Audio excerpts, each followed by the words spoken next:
Welcome to another episode of Neighborhood CEOs.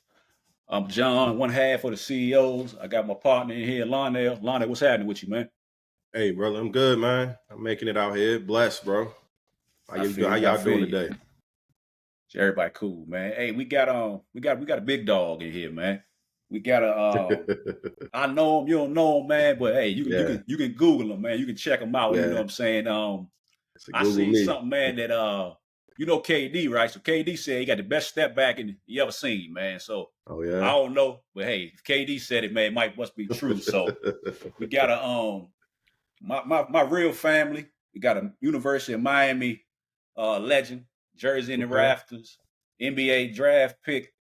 I used to be able to get him, man, but that was like 30 years ago. So you know what I'm saying? We ain't gonna get into that, man. But hey, active dreamer, CEO, Loaded Doc CEO, fashion guru, man. But and my partner, man, my cousin, my fam, man, Jack McClinton, man. What's up, dog? What's up, man? I appreciate y'all having me, man. I like what y'all doing over at Neighborhood CEO. So it's dope to be on the show. I appreciate you having me. Yes, sir, man. Appreciate you, dog. Yeah, for sure, man. We ain't take up too much of your time, man. We appreciate you tapping in with us, man. And we get started off, man. So, you know what I'm saying? I know the story, man, but just tell us a little bit, you know what I'm saying, where you from, man. And, of course we know you're a hooper, but how you came into be a hooper, man. Is it just put in your hand, or, you know what I'm saying, your pops, anybody put you on, man? Just where you from, man, and how you became fall in love with the game, man? Yeah, I'm from Baltimore, Maryland. My father played basketball, so I'm not going to sit here and say obviously I would play too, but I mean, I just fell in love with it. He took me to his games, so I was around it, and I fell in love with it. Just being around it by my dad. We had a court in our front yard, so I mean, they gave me a ball. It was up to me to kind of do something with it, and I just fell in love with the game. Like 4 or 5 years old, and I had never stopped. Yeah, I feel that, man. Yeah, I know, John. You just mentioned that. That's what's up, man. Y'all, you sound like y'all grew up like hooping together at some point. Yeah. We used to always, we had family reunions in Virginia and North Carolina, and you're all 6 to 12 years old. You always got that one cousin that you're trying to beat. I could never beat Jonathan when I was a kid. Jonathan been the same height since he was 6 years old. He's still the same height to this day. So I could never beat him, man. So it was funny. So Jonathan was when I finally could beat Jonathan, that's when I knew my game had went to another level. He was like the test. Where it was like, okay, every couple of years, you got a family reunion. If I beat Jonathan, I know my game is being elevated. So I would say Jonathan had a huge part to go to my development as a basketball player, for sure. That's dope. Hey, man. Yeah. So I ain't know that, right, Lionel? But you just blame it.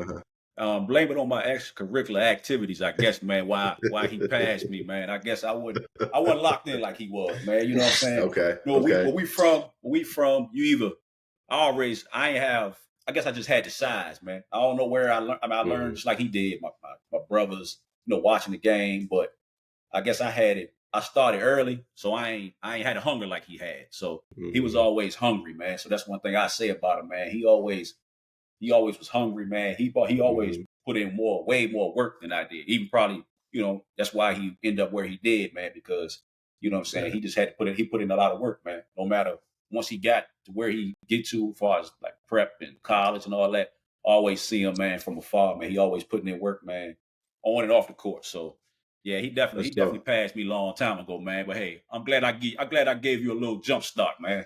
No, you did. I gave it to you for sure. That was always like, man, I can't wait to see Jonathan again. I can't wait to get out there and play. Yeah. So it was a huge part of my life and my success as a basketball player.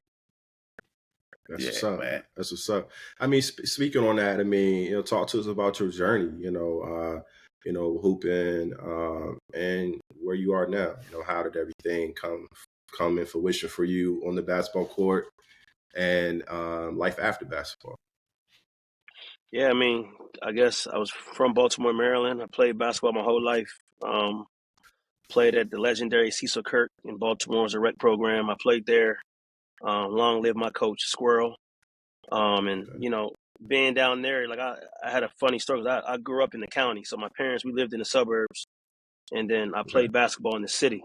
So I would say that's how I kind of learned the discipline and how to blend in anywhere. I can, blend in with the white folk. I can blend in with the black kid. I was very good at like balancing the two. So, without Cecil Kirk, I don't think I would have that grit. I don't think I would have that hunger, because you get around kids that, all they got is basketball. You go down there and it's like they in the gym. We call it the chicken box. They ain't have no stands, with just walls. And you start to look at it and be thankful for the situation you're in. You know what I mean? I used to bring kids. I used to try to take them back to my house to kind of show them what it was like to be out here, and then they would take me to their house in the city, and like it would help me balance out, like, you got to be humble, you got to be thankful for the situations you are, because we all the same, no matter where you come from. You know what I mean? That's just the beginning of the journey. So, I definitely say Cecil Kirk was probably the most influential, inspiring, place and part of my life, because it showed me balance and having gratitude for every situation that you could be in. Yeah. So before you go, we're gonna walk for a second before we run to the end. So after Cecil Kirk, tell me about. I know, like, you went to a couple high schools, I think, a couple colleges, I think. So, what was the situation? You thought you was at South Kent, and I don't know where you was at before then, but then you ended up at Siena. So what was going on at those times where you was? Was it not getting time? Was it, issue with coaches, or was just you feeling like, what was it about? You trying to make it sound like I was jumping around from school to school. That wasn't the case, Jonathan. I went to high school. I don't know. That's why I asked. I went to high school at Calvert Hall, which is a Catholic school in Baltimore. I had a late growth spurt, man. I was like 5'6", 5'7" in high school, so I didn't really start growing until like my sophomore, junior year. My sophomore year, I played varsity as a sophomore. I didn't get much time. A lot of players in front of me. There was a guy by the name of Jared Woodley. He played at Hampton. He was a great player. I had guys like Randall. I had a Gary Neal. I played behind him. Maurice Barksdale. A lot of like great basketball players. So I didn't really play, to my senior year. My senior year, I started. I got first team All Catholic League. I was All Metro. I did that. But as you know, you got to be looked at, freshman, sophomore, junior, senior year, to get looked at for colleges. So I needed an extra year of high school. So after my senior year at Calvert Hall, I ended up going to prep school in Connecticut, and that was like 2003. And that's when prep school had just really became like a thing where people were taking an extra year and going prep. So I ended up going to prep school at South Kent. That same year, Darrell Wright was my teammate, who was, played for the Miami Heat, played for the Golden State Warriors. Cheyenne Moore was another, top 30 player. So, all the coaches was coming to watch them. So, I was getting looked at because everybody else was watching them, but they were like, yo, who's a little guard, that can shoot the ball, that's quick, that's strong. So it kind of worked out for me, just kind of going to a prep school, getting an extra year to get stronger, understanding how college works, being away from home. And I got a scholarship to Siena College. I had a bunch of mid-majors. I had like Siena, Hartford, Central Connecticut State, Towson, like smaller schools. And, I wanted to kind of commit earlier on in the season, so I didn't have to worry about where I was going. So I committed to Siena early. So I committed to Siena right at a prep school at South Kent. And shout out Coach Raphael Chilius. Helped me a lot in my process as a pro and my process becoming an elite player.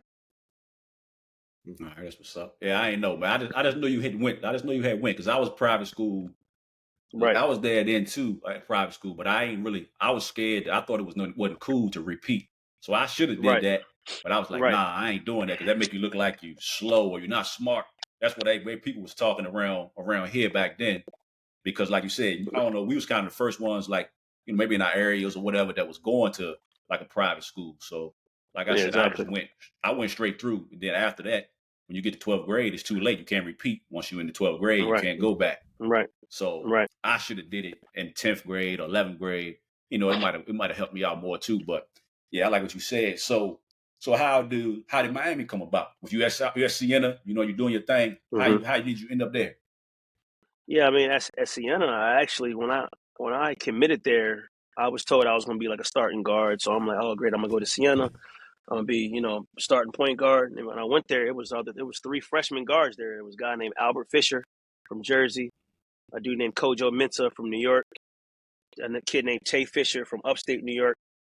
So it was a lot of guards there. So when I got there, I'm not saying I thought I was gonna step in and play right away, but it was a rude awakening because I'm thinking like, I got a good chance to start, but I had to outplay 3 guards, and I was still in my growth spurt. Albert Fisher and Kojo and Tay, they was bigger, they was faster, they was stronger. So my first, I would say 9 games, I didn't even touch the floor. So, you start a little bit of doubt starts creeping in your mind, like, damn, like your whole goal was to go D1. At high school, I had no D1 scholarships. So I went prep school, got some D1 scholarships. And, like I said, the first 9 games, I didn't touch the floor. And around the 9th or 10th game, like every guard got hurt. So I had no choice but to step in and play. And then I remember it was against Youngstown State in Ohio. And it was a quadruple overtime game. I think I had like 16 points, 5 assists, 6 rebounds. And it was like, that was the time I was like, oh shit, I can play at this level. And I didn't have to look over my shoulder like somebody coming in to get me. And then from that Youngstown State game, my career just took off. I'm getting 25, 30. And that's what I always tell kids to this day, you know what I mean? It's not about where you start, it's about when you stop. And I never want to stop. I got close to like being like, you know what, man, like I'm gonna keep putting the work in, but then boom, all the guards got hurt. I'm not saying I'm happy that the guards got hurt, but I am saying it. You know what I'm saying? Like, you don't wish your teammates being hurt, but it worked out in my favor and I got a chance to play and then my career literally just took off, man. So I'm definitely thankful for my opportunity at Siena, my teammates and my coaches. And so after I played really well at Siena, I got like MAC Rookie of the Week like 7 times. I think I was co-MAC Rookie of the Year. But then my coach got fired at the end of the year because we didn't win a lot of games. And, the reason I went to Siena was because of Coach Rob Lanier. So I transferred from Siena. My dad put a highlight tape together, and we sent it out to every school. Like it was all my mix, you know what I'm saying? So my coach at Siena at the time was Rob Lanier. He got fired. And the coach at Miami at the time was Frank Haith. Frank Haith and Rob Lanier had coached together at Texas like previous years. And Rob Lanier, my coach at Siena, was like, look, I got a kid that he can come into Miami. He'll be a good role player. He'll help you out in practice. He plays hard. Check him out. So we sent the highlight tape to Miami. Frank Haith took a chance on me. And then my best friend at the time, like Darrell Wright, that I played prep school with, was on the Miami Heat. So in my mind, I was like, shit, if I don't play at Miami, I'm gonna just be out all the Heat games and be my homeboy manager. You know what I'm saying? So I didn't have no pressure. I didn't have any pressure to perform at that level, and I think that helped a lot. I think a lot of times, being a 5-star, 4-star, 3-star kid, you go into a school with pressure to perform. Nobody thought I would perform at Miami. I'm going from Siena to Miami. Nobody back then in 04 or 05, nobody was transferring from a mid-major going to the ACC. I was probably one of the first that you could think about doing that and making an impact at the next level. So I would attest to not having pressure to perform. That helped me big time because at Siena I had pressure to perform because I had 3 other point guards. But when they got hurt, the pressure alleviated, and then I was able to kind of step into that role. So, I think pressure is all a mental thing that you kind of put on yourself. And I learned from that experience at Siena. It's like, look, it's going to be what it's going to be. I transferred to Miami. They had tons of guards. So I'm like, whatever. I'm just going to go out there, have fun, and then it worked out. When I had that doubt out of my mind, and I took my career took off at Miami. Yeah, that's what's up. So pretty much, if you weren't ready, you said about the guys getting hurt, you know what I'm saying. But if you wasn't ready, you'd have got that little bit of time. You still have been back on the pine. So you know what I'm saying. Exactly. It's that you was prepared. You was prepared for the opportunity, man. For sure. So like you said, you know what I mean. It don't really matter who gets hurt if you can't hoop, or if you get out there and you ain't getting it done. Shit, it's somebody. Right. Somebody gonna get your spot. You know what I mean. So, right. I mean that's your credit, man, because. You know what I mean? All them 9 games, somebody else could have been like, fuck it, I ain't getting in. You know what I'm saying? I ain't watching film. I don't know. I ain't worried about the playbook. I ain't worried about getting those shots up. So, hey, man, you did your job in that part as well, man. So, hey, shout out to you for that, dog. Yeah, I stayed in the gym. That was one thing about me. Yeah, for sure. I stayed in the gym, and that was one thing that, if I was going through anything, the gym was my happy place to not think about all the distractions. So I would just be in the gym by myself. Back then it's funny because I do a lot of stuff at University of Miami now with the team, help them out, NIL and just brand stuff. And I go to the practices and I look now and man, they got like 4 or 5 managers rebounding for them. When I was in school, you ain't had no managers. It was just you in the gym. And you might have had a gun. I don't even think we had a gun at Siena at that time. So it was like you getting your own rebound. You going to kids on campus like, yo, you want to get some rebounds for me? Like you didn't really have that access. So you had to really put that work in. And that's one thing about myself. I always, stayed in the gym because I wanted to get better, and two, that was a place that I could go where I didn't have to worry about and think about, any negativity or anything that I was going through. So the gym definitely helped me out big time. That was my safe place. Yeah. What's the saying? Stay ready so you don't have to get ready. Yeah, for sure. Yeah, stay ready. You ain't got to get ready. Yeah. For sure. Yeah, for sure, man. Keep that next man up mentality. Yeah. Hell yeah. Yeah, man. So, like I said, man, when I used to see, like I said, we always, the family reunions, we stay in touch a little bit. Then, we get older, we move around, man. There'd be some years go by, but I always watch. Matter of fact, I got to see in a highlight, a DVD somewhere right now. I don't know where I got it from. Oh, really? But I got my dad probably sent it to you. My dad sent that shit to everybody. I found it. Yeah, I found it the other day. It's Sienna, and it's a couple joints. It's one of mine when I was like at Miller, I don't know where it came from, but it damn sure got Sienna highlights on it. I don't even know how I'm gonna play it because I ain't got no DVD player. But I started to play that joint the other day. Yeah. Right. Yeah, man. But yeah, that's what's up, man. And when you get to Miami, I mean, damn, I remember that because shit, that's when we the same age, so I'm checking it out, and I'm like, damn, I'm wondering, like, because I'm thinking I'm a hooper. I was like, damn, I know that shit got to be different because, like you said, ACC and Sienna. So I'm like, damn, why? How you doing this out there? I already know you. I already know you already had it. You already had a stroke. But I mean, how was it, man? Was it easy as you made it look? Because hey, it ain't look like you was. I mean, I know it's hard, but I'm just saying, how was that competition level, man? When you was out there, you know what I'm saying? And when did you get to? I was in a good position because you was like the main guy on the team. Going back then, you had to sit out a year. So I was able to sit out a year and practice and like actually like be like, okay, this is how it looks. This is how the players are. This is how they run. This is the offense they run. This is how fast it is. This is what they can do and cannot do. So I was observing for a year. I practiced with the team for a year, but I didn't play in any games. So I was able to watch and observe. So that helped me out. It was almost like I was a mad scientist, like watching, like, okay, I had Guillermo Diaz, who got drafted to the NBA. I had Anthony Harris, who was an amazing guard, played pro, and Robert Height, who played on the Heat for a little bit. So I had three guards in front of me that are, older guys that I was able to learn from and practice every day and ask questions. So I'm not going to say I had the advantage coming in, but like I had an advantage over a freshman that had to play because I didn't play. I was just in practice watching. So, I wouldn't say it was hard, but I'm not going to say it was easy because I put a lot of work in, bro. Like I was like gym rat crazy, like just in the gym before practice, after practice, at night, midnight, making 1,000 shots a day, like really trying to get to the level where I could actually make a name for myself and compete. And the work really paid off, man. And the year that I was eligible to play, Rob Height was a senior. He left for the NBA. Guillermo Diaz was a junior. He left early for the NBA. So it was two spots open because Anthony Harris was a senior coming back. So it was 2 spots open. So it was either out of me. We had a guy named Eddie Rios, who was a super elite player. He was like top 10 in the country, and Dennis Clemente. So, it was between us three competing for 2 spots. So, I had an opportunity. I played hard, and I ended up getting that starting spot my sophomore year, my first year, not playing. And coach had trusted me. Shout out to Frank Hay. And I did well, man, my first year. I mean, I was third team all ACC. That's coming from Siena, being on your first year and getting third team. It was kind of like, now that I look back at it, bro, I really don't know how I did it. I can attest it to just being in the gym. You know what I'm saying? So.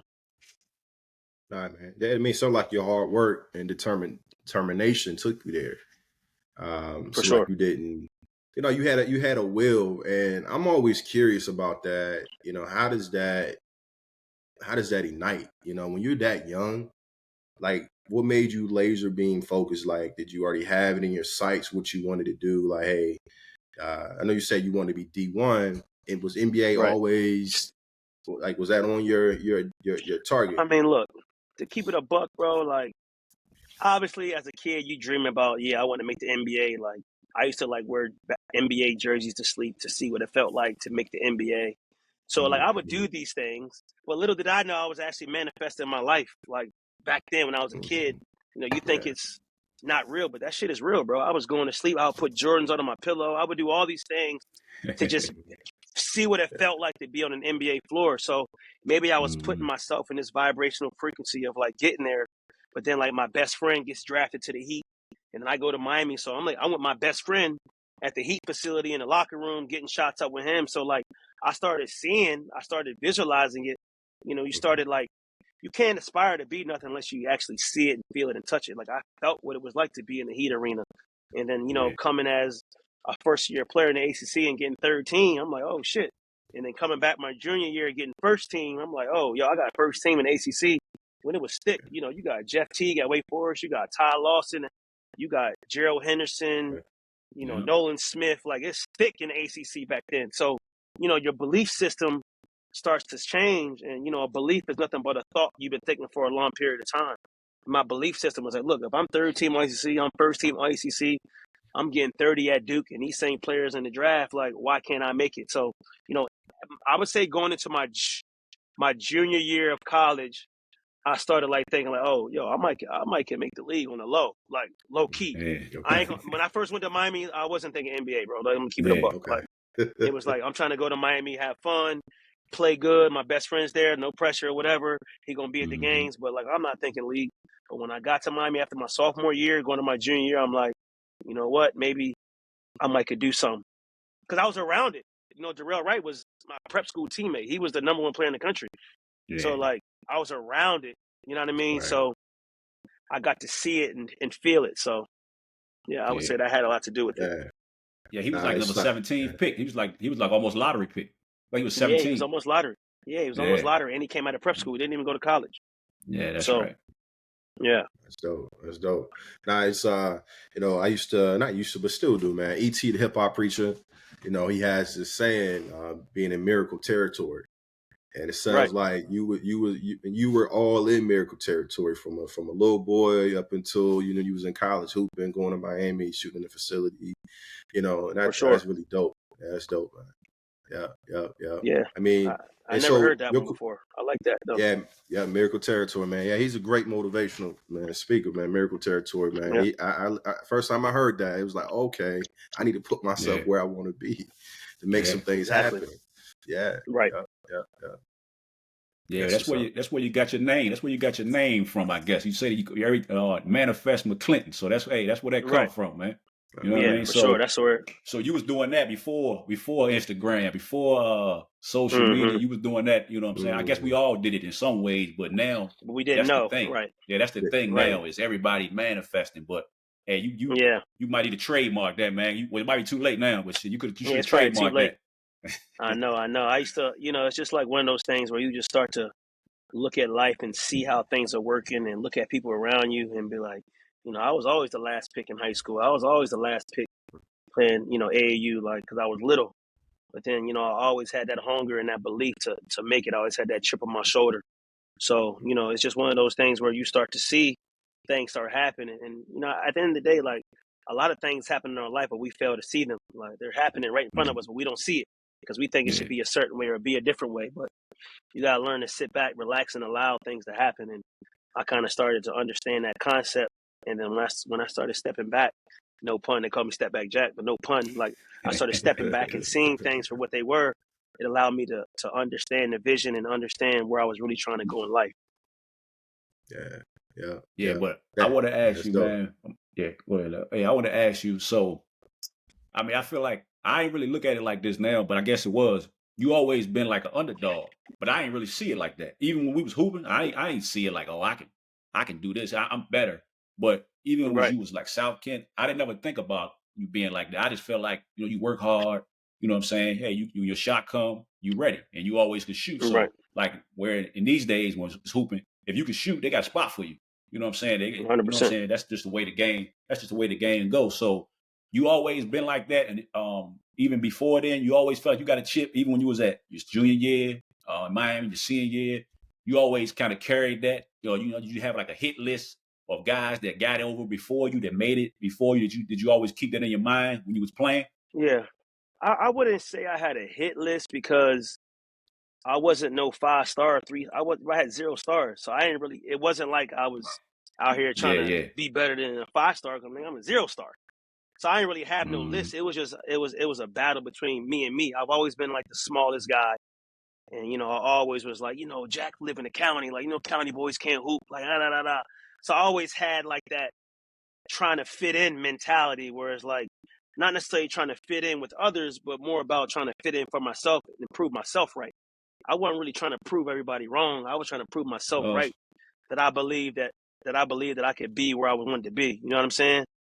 Yeah. So I wouldn't say I had a hit list, but I wanted to be on that list. I want to show my parents, I want to show my peers, I want to show my friends, like, yo, it don't matter. Like I said, it don't matter where you start, bro. It's about where you trying to take it and where you stop. Man, I never want to stop. Yeah, for sure. For sure, man. Yeah, that's Oh, what's you up, got man. something? I mean, no, man. I was just saying that what's up. I mean, I think there's there's a sense of you knew what you wanted, and that hard work and determination take you a long way. And I think a lot of For sure. times, I think years ago, man, I learned about, and I just think years ago I learned about the law of attraction, right? Right. And as we talk about manifestation, man, the law of attraction is a big part of that. It's basically saying the laws of attracting what you want in your life. But it's like essentially trying to, the saying goes, for example, concentrate and think about wanting a red ribbon, and you will attract that red ribbon to you. Okay. Right. But I feel like a lot of times what goes without saying is that there has to be some works in the mix of that. Like, I think, Right. we can have the thoughts, we can have we can have this, we can sleep with the jerseys, we can have the Jordans under the pillow. But if you don't go into the gym every day and put the work in, then what you want is going to come to fruition. And so, Right. like, I'm sure, like, I hear you talk, about coaching kids and, working with the youth. Like, how is that hard to translate to them? Like, understanding the work that has to go in to their dreams if they really want it, because I feel like every youth isn't built like that. I feel like some of them, I mean, I'll let you speak on it. I mean, I feel like I see it with my kid. She does softball on a high level, and trying to program in her, like, hey, if you want to go D1, you want to take your talents to another level. You want to go to another level, then you have to really work. You can't just rely on talents alone. Right. Yeah, I mean, look, I think everybody's different. I'm a firm believer that we're all supreme beings. Like, I feel like we all have God level talent.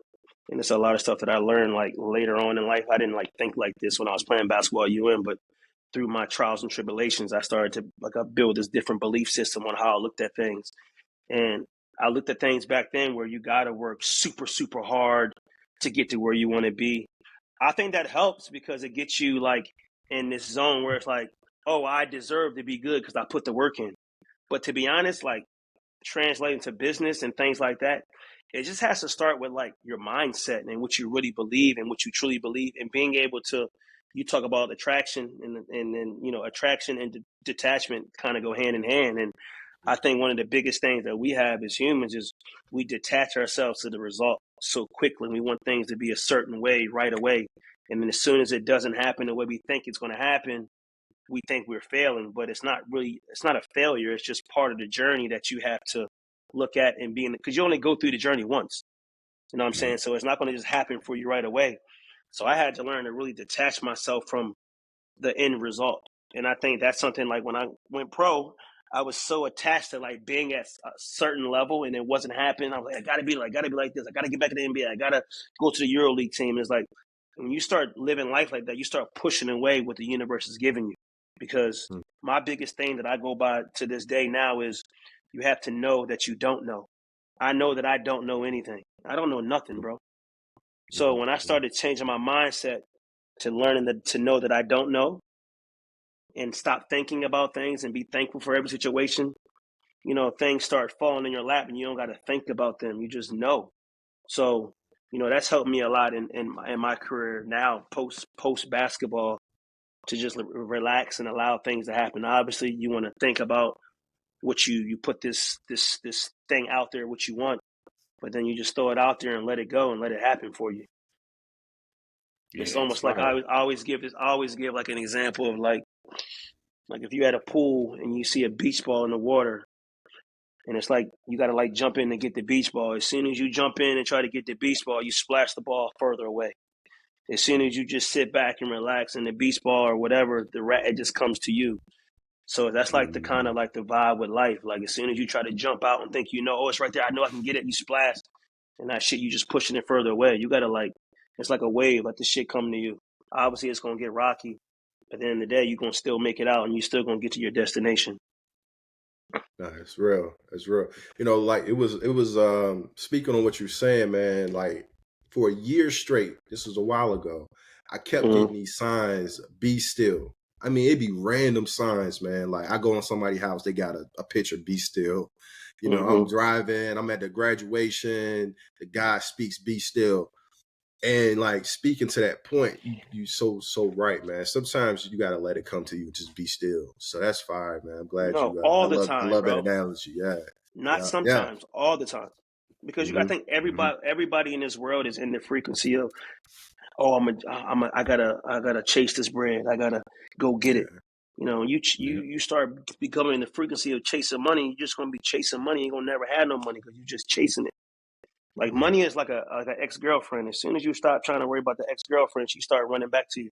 As soon as you're trying to get her back, you never get her back. You know what I mean? So it's the same thing in life. You know what I'm saying? It's the same thing in life, and you have to learn. It takes time to learn these things because you got a world full of 1 billion people, and they all thinking the same thing. As soon as you step back, you allow what you want to find you. They can't find you if you're doing what everybody else doing. So that's kind of how I started like switching my mental and my mindset on how I look at things in life.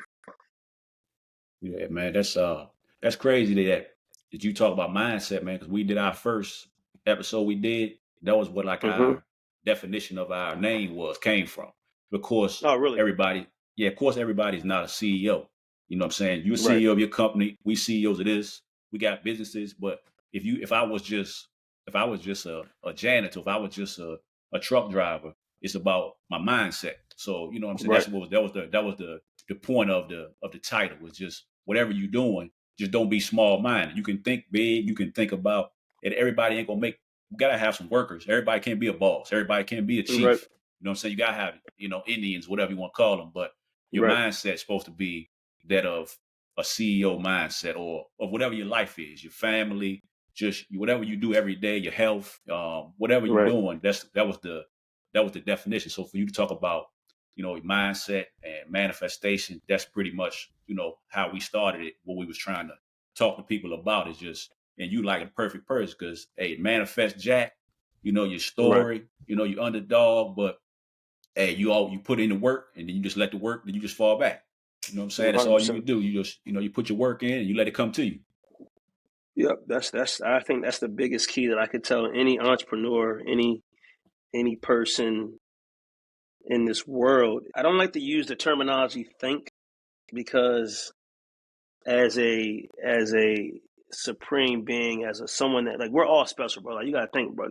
Like, we live in a world, we breathe, we wake up, we do all these things. Like, that's not normal to do. If you really step back and think about, like, the world we're living in, like, even our parents I know you have kids, even making a kid, bro, that's like out of control, that you could put another person in this world. So like, it's bigger out here than what we see and what we think. So that's why I say I know that I don't know, but I know what I want. I know what I want in life. I think the key is to know what you want. Be targeted on what you want. Like, whether you want to be, you want to be the head of class, you want to be a billionaire, you want to be a millionaire, you just want to be this. Know what you want and stop. Don't think about how you're going to get to what you want, because you could easily create the life you want with your mind and what what you throw out there. So I think that thinking just kind of gets in the way, because every time you think about something, you have to overcome that thought. And now, I thought this was that. Oh, now it didn't happen. Oh, I think it got to be like this, and then you got to go overcome that thought. And you in a hamster wheel over and over and over and over again. So it's just being able to detach and know what you want, and falling back and letting what you want come to you, find you, instead of you trying to find it. Yeah, for sure, man. Yeah. Hey, so one more basketball thing, man, before we get into the young Virgil Abloh that you is right now. Before we get into that, but when you got drafted, man, so what I mean, of course, you got drafted second round, Spurs. what was you at? How did you feel? Was you happy? Was you upset because you should have went this way or that way? How would you feel? Draft night, draft day. What's that experience? What was that experience like? Yeah, I was back at the crib. I was in Maryland. You know what I mean? I mean, I could have went to New York, but like, I didn't know if I was going to get drafted or not. I wasn't like 100% guaranteed. So I decided to stay home with my parents and my family. And I remember draft day, I got a call from my college coach that was like, Jack, congratulations. The Knicks are going to draft you at 29. I'm like, oh, I'm going first round of the Knicks. Because the Knicks I think they had the third pick or the fourth pick, and they had the 29th pick. And they wanted to get a combo guard. So if they weren't able to get Steph Curry with like the third or fourth, I can't remember I don't know which number. You could look it up. Yeah, he went seven. He went seven. Yeah, they took they took that dude from France, right? Ntilikina or something like that. No, they took Jordan Hill.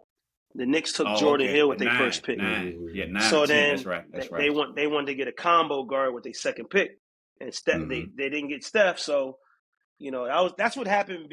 I was hearing that before the whole draft with the order, and then the day of the draft, my coach called me like, "Yo, I just talked to, I think his name was Jeff Goodman, one of the draft analysis, and said the Knicks going to take you at 29. Congratulations, bro, you made it. You're going first round." So before the draft starts, I'm like, "Yo, I'm going first round to the Knicks. Like, I'm about to be a millionaire. Like, we going up." I'm calling all my friends like, "Yo, we going to New York, bro. We got the fashion. I'm gonna have the M's. Like, yo, it's on. Like, so I'm geeked." So then I see the Knicks don't take Steph. I'm like, oh shit, this shit really going down, just like they said it was gonna go down. So the draft is happening. I'm happy. I'm feeling great. I think it was around like I would say the 15th pick. I got a call from one of the Knicks scouts and was like, "Yo, Jack, just wanted to give you a call. Like, did you have an injury, a wrist injury in college?" I'm like, "Yo," because at the end of the day, they all know. Because when you go for the pre-draft, you go through all the physical, you do the interviews. And I'm like, "Yeah, you guys know I had an injury, my wrist. I never got surgery. That's why I always wore the tape on my wrist. And I used to write stuff on the tape, like that said, like, knock down, believe. I used to write all these different sayings on my tape so I could look at it during the game." So they're like, unfortunately, our GM, they don't want to take a chance on you anymore. They noticed you had this wrist injury and you didn't get surgery. The year before we drafted Dino Gallinari, and he ended up getting back spasms. He didn't play the whole year. We don't want to waste another pick where we don't have a player play for the first. So I'm like, in my mind, I'm like, bro, you already knew I had a wrist injury. Like, y'all telling me at the 15th pick after you already told me y'all taking me at 29. So when I got that call, I'm like, oh shit, like, damn, like you go from being on the ultimate high to like getting back like balanced again. So 29th pick comes. They end up taking Tony Douglas, and that was another ACC guard at Florida State. Tony Douglas was a great player. Like, we had our battles. I think I had like 30 on him before. He cooked me one time. So I wasn't like damn. Like they took somebody that I know could play. I mean, I honestly thought I was a better player than Tony Douglas, like overall. But he was more of a defender. Like, he couldn't shoot as well as me, but he could play point a little bit better than me. But I mean, I wasn't like mad, but I was mad because that's guaranteed money 1 through 30. So I ended up falling to 51 to the Spurs, which was also, it was a blessing just to hear my name called and being drafted by an organization like San Antonio. But they don't just draft anybody; they draft people that they think could, make an impact. And it didn't really work out between me and the Spurs because being a second round pick, they like to send players to Europe first and they own your rights. They send you to Europe, then they bring you back. But I was on this man, I want to make the NBA right away. And now that I think back, maybe I should have been like, all right, I'll go overseas. But I asked them to release me, and they ended up releasing me a day before training camp started. And I ended up going to training camp with Minnesota. And that was the year Minnesota drafted Ty Lawson, Ricky Rubio, Johnny Flynn. They had all point guards. And I ended up getting cut right after our first preseason game, and I didn't even play. And I ended up going to Europe anyway. So, that was a little quick draft day thing that, I didn't have a great summer league. Like, it was a lot of stuff that went into it, man. But, it's just, you live and you learn, you go through things, you got to learn from them. Yeah, I never knew that story. I never knew that that New York Knicks story. I knew you know what I'm saying? Yeah. I was watching that. I remember I was watching the draft. Right. You know what I mean? I guess I don't even remember I had a second round. Well, I guess that was like the next day back then. Oh, they do it like that now. Nah, same day. Same day. It was straight through? Yeah, they just started this different day, like recently. This year with Bronny. Okay. They Yeah. Well, I watched that whole football joint then. is Yeah. different. Football is multiple days, Different but day. Yeah. basketball, Yeah. and it's funny Yeah. Well, because I watched that joint then. I got drafted before Patty Mills, and Patty Mills ended up having a great career with San Antonio. You know what I With the mean? I was Spurs. drafted. I think he was like 55 or 53 or something. So, Yeah. he kept his rights when I think he played in Australia or somewhere in Europe. Or they might have traded him. I don't remember the story, but I remember when I Yeah. was drafted before Patty Mills, and then Patty Mills ended up being, a staple for the Shit. Spurs. You know what I'm saying? So Motherfucking microwave. Hell yeah. microwave, bro. So, it's Yeah. just you live and you learn, man. I'm extremely thankful for the Spurs even taking an opportunity on someone like myself to draft me. Yeah. But it was an amazing experience coming from a guy that had no scholarship in high school to getting drafted to the NBA. Like, it's a crazy story to think about. Hell yeah. It makes me understand your analogy so much more. When you talk about, not jumping into that pool, letting it Right, come to you, right, because we can have the opportunity, but sometimes we may be forcing our hand and we may be pushing that ball further and further out. So, right. yeah, man. Yeah, definitely, man. So like you learned a lot from that experience. Oh, a ton, bro. I learned so much from that Yeah. experience, and even like playing in Europe for 3 years, and after my third year coming back, the Heat brought me in. I'm thinking like, okay, my third year I had made some good money in Europe. After my third year, the Heat called me in to like come in and like play with the team for 3 days. Like, oh, we know you in Miami, Jack. We saw you play good in Europe. Why don't you come in and play pickup with the guys for 3 days? This is like the beginning of the summer. They're like, we'll put you up in the Marriott Marquis, which I remember everything. We'll put you up in the hotel. You stay for 3 days. I went in there those 3 days. I was fucking cooking everybody. This is when they had like Norris Cole, Mario Chalmers. They wasn't playing because they were like, it was more like guys they brought in. Yeah. And then I remember they was like, the guys on the team would come up and watch, and they was going downstairs and telling Norris and Mario, like, yo, it's a kid upstairs cooking. You might want to get up there and like start hooping because he up there cooking. So that 3 days turned into 3 weeks, turned into like a month. So I'm there with the Heat the whole summer. So I'm like, oh shit, maybe it's about to happen, like full circle moment. I'm about to be on with the Heat. So, as an overseas player, when you leave Europe, you start getting deals like right after the season's over. So I had probably my best year in Europe, and my agent was like, look, Jack, the Miami Heat, you've been there for a month. They say they're going to bring you to training camp. You could either try to go to training camp and make the team, or we got like, I had a deal in China for $80,000. I had a deal in Italy for like 40. I had a deal in like Spain for like, I was getting like, it would have been my biggest payday. But I was like, you know what? Nah, I'm going to try to make the Heat, bro. Like I've made some money overseas for my 3 years playing. I'm going to try to make the NBA. Same thing happened again, bro. So we leave. That was the year we were going to China for the training camp. The Miami Heat went to China. So the day before, I had to go get my visa. I didn't have a visa. I had a passport. I didn't have a visa. You needed a visa to go to China. So I went to get my visa, and I come back. The guy from the Heat, his name is Kenny Mack, the driver. Or, he takes care of all that stuff. Drives me to get my visa. I get my visa. I'm coming back to the gym, and they're like, "Yo, Jack Spoelstra, I want to talk to you upstairs, like before you go." So I'm like, "Oh shit!" Like he probably going, say, walking. We leave tomorrow to China. So I remember to this day, bro. I walk upstairs to Spo's office, and Miami Heat. I think this is the Pat Riley thing, because I heard stories before that Pat Riley used to do this. When you walk in the office, it's pitch black, and then it's just a light over the coach. So the whole office is pitch black, and then the lights on Spo. I'm walking in like, man, what the fuck they got going on in here, man? Like, you know what I'm saying? So Spo's like, yo, Jack, you played amazing. You remind us of Eddie House. Like, you're definitely an NBA player. We can't wait to like follow you. I'm like, follow me. Like in my mind, I'm like, what the fuck you talking about? You said we're going to camp. Like, we need to China tomorrow. He's like, unfortunately, we're going to go a different direction, and we're going to let you go. We're going to keep Rodney Carney. Rodney Carney was an athletic like wing that went to Memphis. Good player. You know what I mean? So same thing happened again. I was on a high horse thinking I'm going to China tomorrow. I get my visa and everything, and they release me. And mind you, I turn down $80,000 a month in China to go to the G League, making $1,200 a month. So that's a fucking huge jump. So I had to enter the G League draft. I ended up getting drafted like 7 for 10. First 15 picks I got drafted to the Erie Bayhawks. So I'm like, okay, I'm close to home. And then I get traded to Reno. So I go to Reno. I'm in Reno in the G League. I go out there. I'm still putting the work in. My first preseason game I played good. It was me and Garrett Temple in the backcourt. I played super good. First regular season game, I go 0 for 9. So I shit the bed, like 0 for 9. Second regular season game I started, I go 0 for 8. And then after that second game, I didn't touch the court again for the rest of the season. So now I'm like, yo, what? Like, I ain't even playing now. So then it's like I started getting into my mind a little bit. Like, man, I put in all this work. I turned down all this money, and I'm in the G League. Now I'm not even getting off the bench. So, I remember one night we had went out. I think it was like 15 games, and I wasn't playing. I was like, man, I'm gonna go out and have some fun. We went out, got back home late. I walked into practice. I didn't walk into practice late, but I usually get there like an hour before. This time I got there like 10 minutes before practice start, and I didn't really get a good dynamic stretch on my own. And we started 3-on-2, 2-on-1 drill, and I was backpedaling, and boom, microfracture in my knee.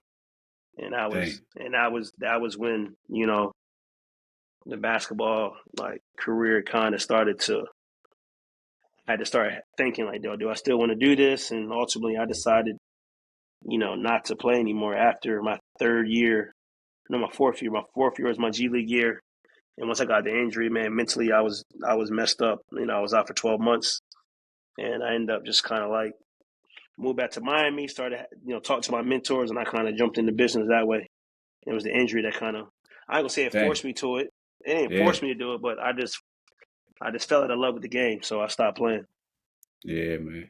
Yeah, I ain't know none of that shit right there, man. And, but hey, I ask you wear that joint good, man. Because I like I said, I don't see you all the time, but on Instagram, social media, I see you. Hey, you move around like you played in the NBA 10 years. Like couldn't nobody tell if you ain't tell the story. Would nobody know that? I mean, you had some shit happen where some niggas gonna tap out. Some people are gonna the hell with this, tap out all the way out, like the real tap out, or just give up on their dream, give up on whatever else, man. So yeah, that's something, man. Like I can tell that, man, like I said before, I always knew that, but you had some obstacles, man. Shit, you might have write a book or something, man. You got to write a book. You got a documentary. You got a story, man. You got a damn show, got a story to tell, man. That's definitely coming. I just actually wrote a book. Me and Clint Cook got a book coming out holiday. I wrote a book with him. Yeah, so, and then after him, I'm gonna write my own book. But just really at the end of the day, everybody has a story. Every NBA player has a story. Yeah. I mean, it's all different. You know what I mean? My story is different than somebody else's. But that injury was almost like a blessing in disguise, where it allowed me to look at life different. And instead of trying to play on the team, you want to own the team. You want to be the GM of the team. So my whole mindset changed, and I'm thankful for the opportunity that I had with basketball. But it opened up a lot of other doors for me.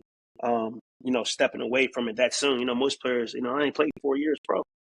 You know what I mean? So I stopped early, and I was able to get ahead of the curve and understanding business, starting business. And I'm still learning the business, bro. I still don't have it figured out. Yeah. You know what I mean? So, I started my business in 2016. It's 8 years. And you got to think basketball. You play basketball your whole life for 25 years. So I'm still learning every day. And, I'm just thankful for the opportunity and the people that I've been able to meet in this journey of, starting a business and creating a business. And like I said, I'm still working every day to get to that level or get to that point where I want to be. I'm definitely not even close to scratching the surface, but I'm in a space where I'm able to understand and learn and leverage basketball to get in certain doors that I wouldn't be able to get into if I didn't do what I did on the court. That's what's up. I mean, it definitely sounds like things after basketball, you were able to find your way. So talk to us, how did you get into fashion? I was always, I gotta charge my computer, my drum at the back.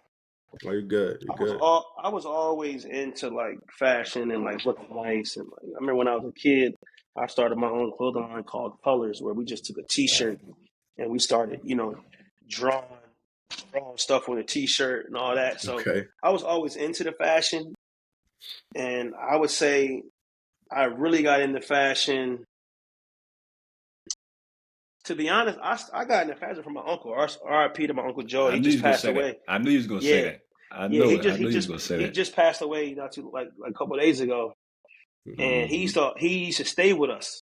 So when I came back home, just to visit, he would have his clothes in my drawer. And this is probably like, I might have been like a freshman in college back then and he was wearing like little tight ass clothes. I'm like, fuck. So I started wearing, back then, 02, 03, like you weren't wearing no tight clothes. Like that's weird. Mm-hmm. But I threw on a tight shirt with the big ass jeans. But like he opened my eyes to like just dressing different and having a feel what you felt comfortable with. And I felt comfortable when I wore that. So I would say it started with him. And then it kind of grew into, I started saying like the people that dress nice were the people that you want to know their story. So I'm like, well, I got to look nice if I play basketball because I know people going to want to talk to me. I look at fashion as a conversation starter. So in college, I always like to dress nice. I just is one thing. I let my mom like to dress nice. I love dressing nice.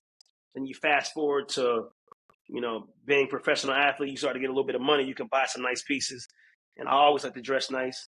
And after pro, I met my fiance who I'm with now, my fiance, and it's like she was she worked at BCBG and BB as the main designer. Her mom's a pattern maker. Her mom cut and sew. So I really started understanding how to make clothes for my fiance.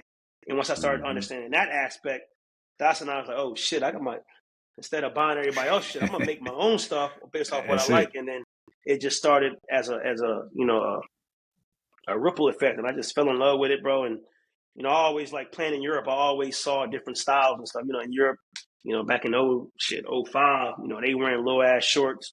That's how they was wearing the stuff in Europe. So I'm like, I started with a little ass shirt, and now I'm in Europe. And they got the little shorts. I'm wearing the little shorts. I'm coming back to the States. They're like, yo, Jack. I remember one time I was at a party with Kevin Hart. He's like, man, you got them little ass shorts on. And I'm like, man, it is what it is. And next thing you know, everybody wearing little shorts.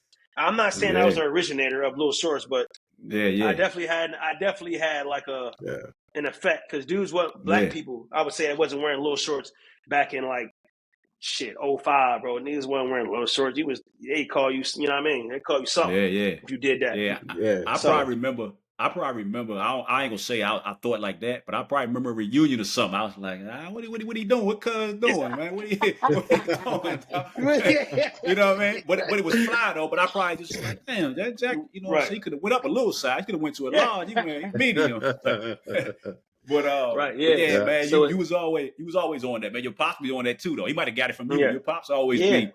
He always be stepping. My dad dressed nice. So just having my parents that let them look nice and like, my experiences and all these experiences came through basketball, bro. Like playing in Europe, seeing guys wear little shorts, wearing more fitted clothes, more well-tailored clothes. And, I like to look like a professional. I like to look sharp. So that's what made me start my first business, Loaded Dock, which was a resort and swimwear brand. I looked at the market and I thought about, resort and swim. You think about like Tommy Bahama and all these brands, but that's more catered. It was more catered to like 35, 40 and over. There was no like resort and swim brand. I think to this day, that's more targeted to like people of color and people from like the 21 to 35, 38 age. So that's when I first started Loaded Dock, and it was great. I did well, but like I said, I'm still figuring it out. You know what I mean? I'm still figuring out how to grow a business, build the right infrastructure, build the right team. Like it's an ever going thing. So, that's when I started Loaded Dock. I still have it. I got about 9 NBA clients and NFL clients that I do their wardrobe. They buy from me. And then from Loaded Dock, I started Active Dreamers, which it started as a home decor company where I made blankets and pillows with NBA players and teams likeness on it. So I started that, I started that with Steph Curry back in 2016. Me and Steph were roommates preparing for the draft. So I was able to get him involved. And like I said, I'm still learning to this day. It's 8 years later. I don't have it figured out.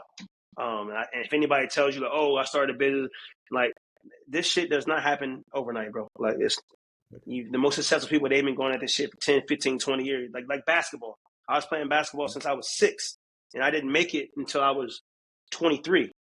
Yep. So you know what I'm saying? That's damn near 17 years in. I'm only really 8 years in business.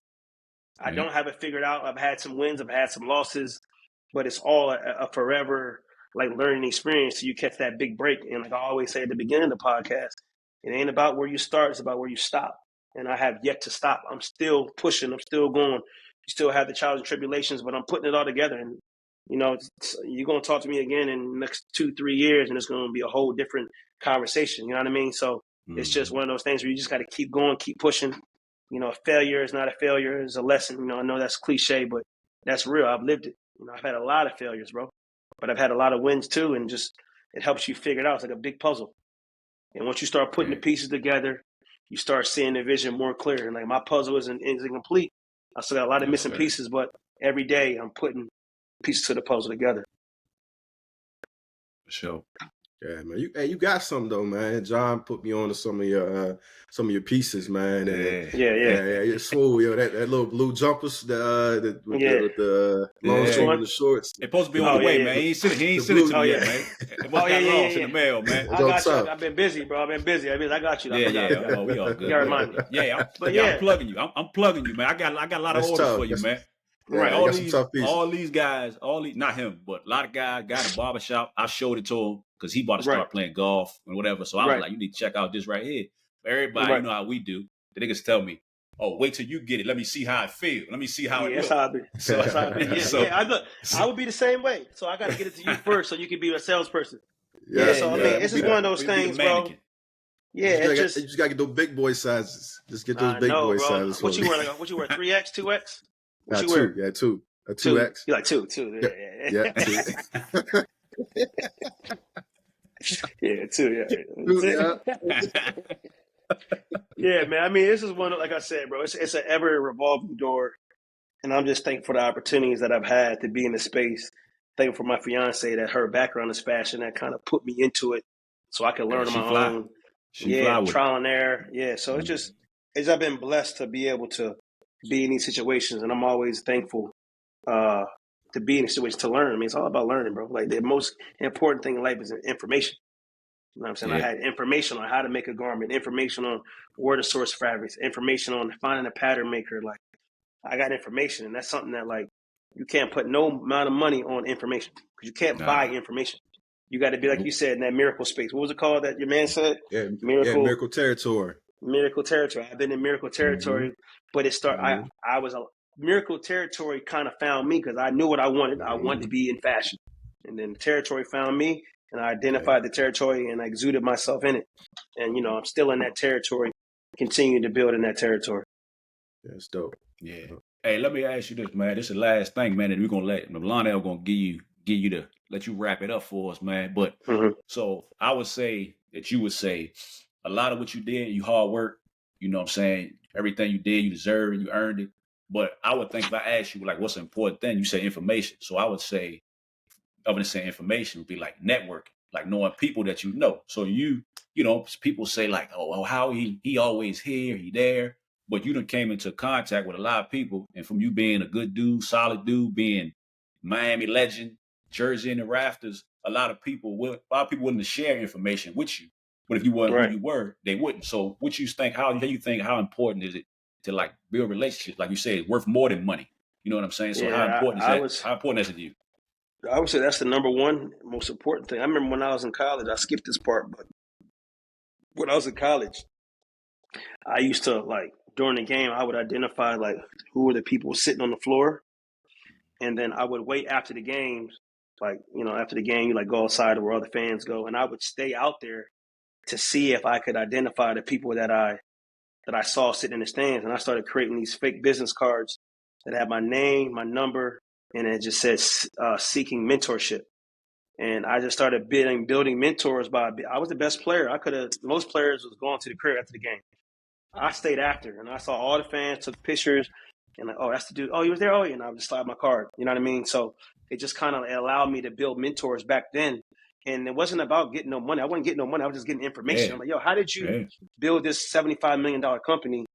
And, what did you do? How did you get there? Where did you get the funds? How did you understand how to start an LLC? How did you understand how to, like, how did you build the equity? How did you build your cap table? Like all these, how did you know when to distribute dividends to your company? Like all these things that I learned at an early age that put me in that miracle territory then. And then it just starts to build up. And the other part that I say, you got to understand and know. I got to stop using the term understand. Get that out your vocabulary too, because if you get under a table and you stand up, you're gonna hit your head. So you can't understand. You can't understand nothing. Like I said, you know what I'm saying. So it was one of those things where I learned to leverage what I did. Like obviously you got a network, but I got to know how to leverage like what I did and bring some type of value to someone that may not be in my space. At the end of the day, what I've learned, a lot of these businessmen they all love sports. Somebody in the business loves sports. Somebody. You know what I'm saying? Especially that's why I made the move back to Miami, because that's where I'm known. You know what I mean? You walk in that gym every time, you're going to see a McClinton up there. And I'm always around the team. Like, I'm at every game on the floor. So just making myself more noticeable so people see me. And it's making it a lot easier for me to maneuver in the space of basketball and business. And, you know, I'm running a K-5 academy now in Miami. And from there, I'm meeting a lot of parents that are, well, like my age, 35 to 45, that remember me from Miami. So if I do want to get some investments or get like some information, I know I can turn to them. But that's, like I said, I don't do it for, I do it for the information. I want the information. Don't give me no money. Just give me information. And I'm going to figure out the rest. So I think network is the most important for learning how to leverage yourself and your ability to a specific network. And I think the last thing is, like, don't make it about money, bro. The money is going to find you. You need the information. So, because somebody can give you $1 million, you ain't got the information on what to do with it, you're just going to lose $1 million. You know what I'm saying? So you got to get the info and then figure out, build the infrastructure, and, you know, you go from there. Yeah. That's real. Like, you kind of spoke on that whole debate. Would you take the dinner with Jay-Z or what was it, 500,000? You know, like, the information is everything, man. So fuck that. I'm taking the 500,000. I'm sorry. That's not. Hey, look. That's different, bro. That's different. I knew you was gonna say that. I feel you. I see you try to go there. But I'm going 500,000, my boy. You couldn't let him do it. I want that money. Hey, that wouldn't look good. Jack, you should let that slide, man. Jack, you should let that slide. It would have looked good, though, man. We just said that. You just said, yeah, you're right. Nah, hell no. I ain't know. See, they're going to be like, nah, Jack's stupid. All that stuff Jack talk about is false. No. If somebody's giving you 500,000, you take the 500,000, bro. And figure out a way to talk to Jay-Z. Like, I hit Jay-Z up in the DM, like, yo, Jay-Z, I took 500,000, bro, but or something. I'll pay Jay-Z $250,000 to meet with him. Something like that. Like, you know what I'm saying? Like, if somebody giving you 500,000, bro, come on now. That's 500,000. Let's talk about it. That's 500,000, bro. You know what I'm saying? That's we know what you meant though, Lana. We know what you meant. I know where you went. I know you trying to go. It was a nice try. Hey, we feel what he's saying. He's saying, he's saying information is powerful. That's all. Information is powerful, but it ain't that powerful. It's an information age. So 100%. I feel that for sure. 100%. That's what's up, man. Hey, this has been great, bro. I'm glad. I'm blessed to meet you. I mean, you dropped a lot of tools. A lot of jewels, a lot of nuggets for us and the listeners. If you could sum this up into a key for the day for us, and that'd be it for us. I would just say, stay in the attitude of gratitude. Be thankful for everything. Be thankful that you can wake up and brush your teeth. I mean, that's something that's like, people think that's small. Think you got running water. Like, there's so many things to be thankful for, but like I said, we start thinking THINK about everything, all the things we don't have, instead of being thankful for the things we do have. And when you're thankful for what you have, miracle territory finds you, because you're in this high vibrational frequency of miracle territory, being thankful. As soon as you think about stuff, you're second down in what you want. So you're gonna fall back from this miracle territory. Be thankful. You put yourself in a vibrational frequency of happiness, and I think your life will take off from there. So I would say, stop thinking so much and be thankful. Be in an attitude of gratitude, man. Always. For sure, man. For sure. That's what's up. Hey, man. So dog. Hey, fam, we appreciate you, man. I know you. No doubt. You shaking. You moving and shaking, dog. And for sure. We got a chance to tap. Yeah, I appreciate you, man. I appreciate everybody. Everybody watch it. Tap in with us, man. They were CEOs. Y'all follow Jack, Active Dreamers. We tag them. Loaded Doc, all that. You know what I'm saying? Follow us, man. Show us love. Cuz, man, appreciate you, man. We get with you. Yeah, love y'all, bro. All right, bro. All right, Josh. Appreciate you, bro. All right, peace.